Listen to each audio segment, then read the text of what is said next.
Hi there guys, Scrivo here, welcome to the Inner Circle. This is a quick little video because, fun enough, this morning we had the Balance Dataslate drop. So this is going through just the Dark Angel points. Obviously I will kind of touch on some of the Space Marine changes. I'm doing a separate video just for the normal Marines. I'm going to do one also for Blood Angels because their points have dropped. You'll obviously see these will probably happen at the same time, but I'm just trying to get out kind of the feedback and the feels and kind of my immediate kind of take on how they are, and let's get to it, I suppose. Right, so straightforward. First one, Azrael has gone up 10 points to 115. This isn't too surprising when you think about 90% of Dark Angel lists will take Azrael. If you don't take him, if you're, say, playing Codex compliant Space Marines, you're kind of missing that free CP that he gives you, so I can see why it's gone up because it's very valuable. Samael has gone down. I still don't feel I'll be probably using him because, unfortunately, being a mounted character and a big block of resin, which doesn't necessarily have the most exciting rules, and yeah, he can attach to Black Knights, but it's not so exciting at the moment, which is a shame because I love my Ravenwing. But maybe later in the edition there'll be something kind of spicy to it. Lionel Johnson has gone down 15 points. I think he's now technically the cheapest Primarch in the game. Obviously that 15 points saves you there, which will probably be helpful when another unit goes up by 15 points, but we'll touch on that in a second. Ravenwing Command Squad has gone down 120 to 120 points. You were seeing them kind of popping up occasionally with Black Knights.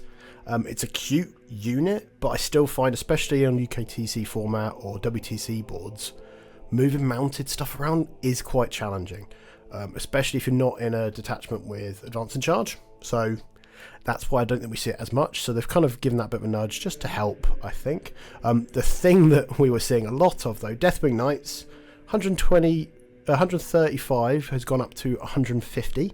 This doesn't surprise me. This is what I was roughly expecting points wise. When you see any unit taken 3 of the unit max size by default in a lot of lists, that tells me that there is some great efficiency, great kind of points value there. So them giving them a bit of a sort of tap up makes some sense. I was already preparing myself for that, so a lot of my lists were 2 units of 5, and then given some flexibility for some other scoring units, putting a character with one of them, or even justifying using those points for something like the Lion. And then Land Speed of Vengeance, 120 points, it's gone down. I still think the gun is guff. Even at that price point, I still think I'd rather spend 40 more points to take a Gladiator Lancer or some foot dudes with guns, which is a shame, but we'll see. So overall, I think there's no real surprises there. A lot of the vanilla Space Marine changes, like Eradicate, is going up in points. The Apothecary Biologist has gone up.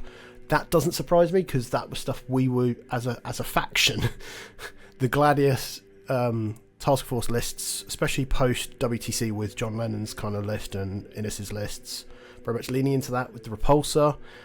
I'm glad that they kind of touched them. They're not pointed now that you wouldn't use them, but it's more of a case of, can I be more efficient with my points?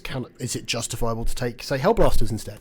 That's the interesting thing, right? So, what is next on the Inner Circle? So, in 2 weeks' time is Battle of Britain, which is a WTC Home Nations kind of scouting event. So it is a 6-man team event where there is, so for example, England, Scotland, Wales, Northern Ireland, and a guest normally attend, and they bring a couple of teams each, and it's very much to kind of scout out the new recruits, the new applicants, and give them a feel, see how they handle the situation of being in the teams format, how their lists kind of get built.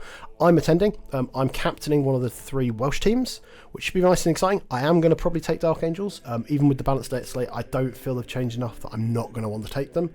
And I don't have enough time to do anything with Blood Angels, which is probably for the best. And then kind of off the back of that, I then have the International Team Tournament, which is going to be held in November in Hemel Hempstead, which is just down the road for me. So nice and easy. And so I've got 2 team events, taking Dark Angels. I'm going to do lots of content around that. and very much give you guys my thought process behind how I'm building my lists, and then how it goes as well. So maybe kind of the before and after. I might film it in 2 parts, paste it all together, we'll see. Of course, thank you guys for tuning in. Hopefully this has been helpful.